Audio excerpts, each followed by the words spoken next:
Hey, we're back with the anxiety brain pattern, the behaviors that you get, and what causes it. Let's look first at some behaviors that are associated with the anxiety brain pattern. Some of them you will know and will be intuitive, and others you might be surprised are associated with the anxiety extra fast mode brain pattern. So overdrive, I've already told you that, the feeling of go, go, go, go, go, there's no stopping. Stress. So sometimes overdrive feels good to people, and there's science that shows that this pattern is addictive. It's dumping all of these feel-good pleasure neurotransmitters into your brain when you're in overdrive. Workaholism is an addiction, and it's because you are constantly going and then you're receiving the rewards in the brain of neurotransmitters, and the reward circuitry is rewired inappropriately so that you are just rewarded for never taking a break. And that's a conversation for a different day. You can join me in the trauma and addictions course to learn more about that. But for right now, recognizing that overdrive can feel good to people where stress usually doesn't. So people will feel stressed out, and that can lead to either generalized anxiety disorder, social anxiety, situational anxiety. So all of the anxieties are associated with this pattern, but OCD is associated with this pattern, obsessive compulsive disorder. So compulsions are thoughts that begin in the mind, and they need obsessive behaviors to calm the nervous system to make those compulsions go away. So OCD comes out of this fast pattern. Motor or verbal tics, like Tourette's disease or syndrome, what happens is there's so much high and fast energy coming off the brain that it has to be purged, and it's purged in motor tics or in verbal tics. Panic attacks, same thing. The system goes into a panic attack mode because it's in fight or flight, and that is the natural response if there really was such a massive stressor. But unfortunately, it is because that brain is stuck chronically in that mode. Hypervigilance. So I already told you high beta is problem-seeking mode. Hypervigilance is constantly looking around the nervous system. You don't have to physically look around, but the nervous system is on high alert, waiting for problems, and it can't ever relax itself. Rumination, which is the constancy of thoughts. If you're a thinker and you're always thinking, you're probably stuck in high beta. You should be able to calm your mind and calm those thoughts and get to a place of an empty mind at some points throughout your day. If you're not, you're probably jammed in high beta. Sleep issues. Sleep is ruined by high beta because if you spend your entire day using extra fast speed, you're stuck there. And if you remember back to our module on how the brain works, you need to get into extra slow speed for sleep. So if you're up here in extra fast speed and you need to get down here to extra slow speed to be able to get to sleep, there's not enough time or capacity in the world for you to be able to do that. So many times people will fall asleep because of adrenal fatigue and their systems are just totally spent. But then 3 hours later, they wake up and they're not able to move their brains through the REM cycle. And in our tips, you're going to learn a lot more about sleep. So you can hold tight knowing that there's more information coming there. Impulsiveness. So when your brain's going so fast, it creates impulsive behavior too. Fast movements of the body come from fast movements of the brain. That can also be associated with underactivity, too much delta and theta, but many times impulsiveness is knee-jerk reactions from extra fast speed. Compulsive behaviors, which we talked a tiny bit a second ago, but if you have the compulsion to drink, well, this will lead us into addictions, or the compulsion to shop or to gamble, or even if it's a compulsion to make snotty comments to your spouse, that feeling usually comes out of a high fast speed from high beta. And usually it leads to an addiction because the compulsion is leading to a behavior that douses the fire in the brain. So drinking douses that fire. If you gamble or if you shop online or if you play video games, then all of those behaviors will kind of calm the compulsive thoughts. It leads to tics and muscle tension. So I've written blog posts about this when I'm really working too much, and it's a major sign for me that my life is out of balance because I try very hard to stick with everything that I teach everybody else. But if I have muscle tension in my jaw and I'll end up going to try to like release that tension, I know that I'm going too much or I have too much stress in my life, and I'll back something out. Or if I know it's a short timer and I have something coming up and then it's going to go away, I'll try to do as much of my good stuff to hold the course. But muscle tension, and then that would be kind of a tick, me trying to release that tension. Or people who have Bell's palsy, that's paralysis of the face from so much anxiety. Digestive issues, and I'm going to talk a little bit about this in the tips when we talk about nutrition, but people don't understand there's a gut-brain axis where we know now that there's more neurotransmitters in the gut than there is in the brain, but the brain directly leads to digestive issues. So if you've ever been stressed out and then you haven't eaten because your stomach always hurts, you know that connection. I don't have to explain it to you scientifically. But digestive issues like bowel movement problems for kids with anxiety or adults, but our digestive systems do not work well when our brain is all jacked up with this high beta. So that is a behavior, but also it's going to lead to why we want to optimize this pattern. So what causes irregular pattern? It's nature and nurture. And you'll see in that graphic that it's always nature and nurture. Nature being biology, nurture being what happens to us in the environment and society as we grow up. So some people are born with brains that tend to be more anxious. So I always tell people that brains don't fall far from the tree. So your brain is going to be very much like the brain performance pattern of your parents.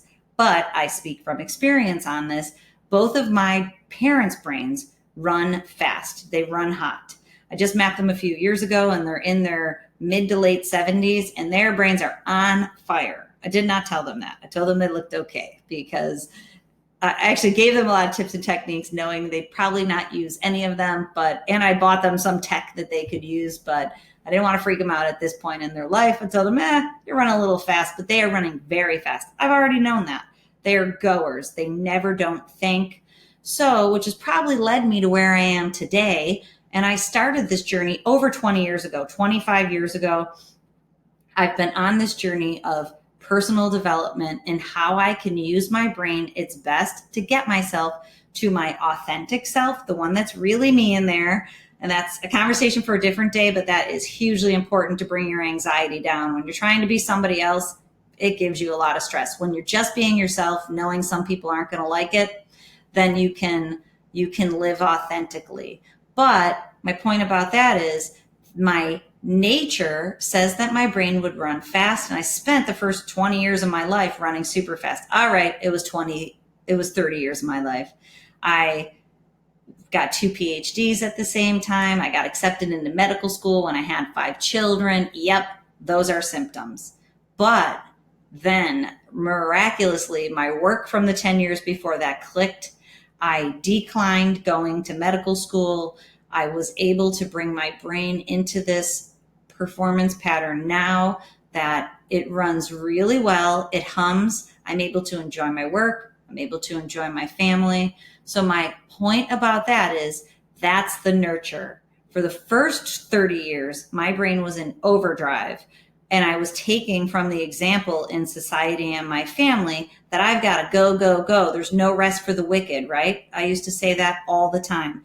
I used to tell my hubby when we first met that I could sleep when I'm dead.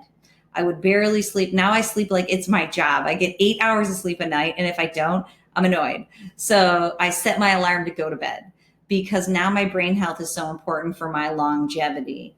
But I've taken my nurture, my environment, and I've changed it. It's epigenetics is what it's called.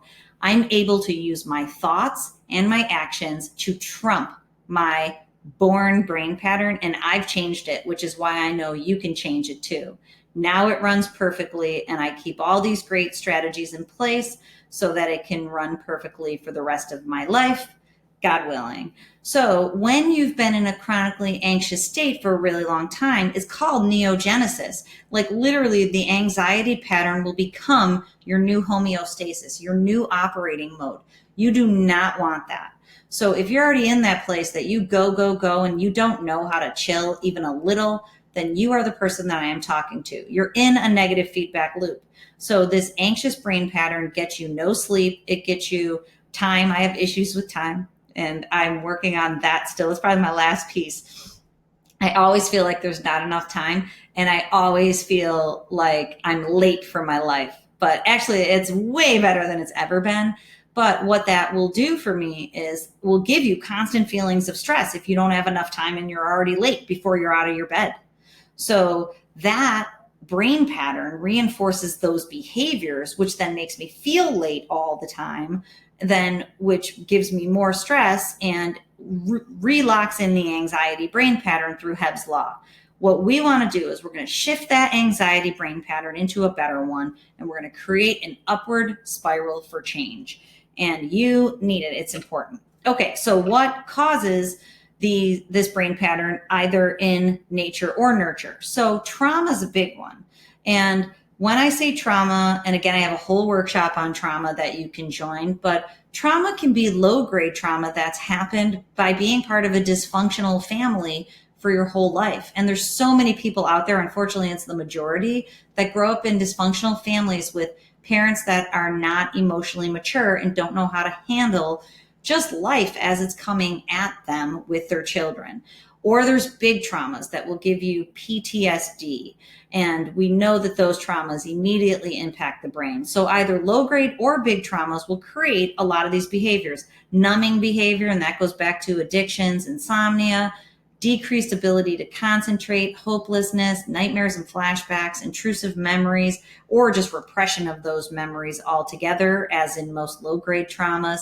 Shame and self-hatred. The shame cycle is at the core of addictions. So most people who have anxiety have some addictions, I'm sorry to tell you, but there's shame at the core of that addictive cycle, because the shame leads you to the addiction, which unfortunately reinforces the shame. So join me in that trauma and addiction course. Panic attacks, emotional overwhelm, chronic pain and headaches, eating disorders, substance abuse, self-destructive behaviors, having little or no memories, that's the repression piece. Depression, dissociation, having out-of-body experiences. So trauma will really be at the core of many of our anxiety brain patterns out there. And a lot of people who have anxiety don't know that, because it is this low-grade trauma. Okay, so this is the last thing I'm going to say, and then we're going to move on to how to optimize this brain pattern. This is so important for people to understand.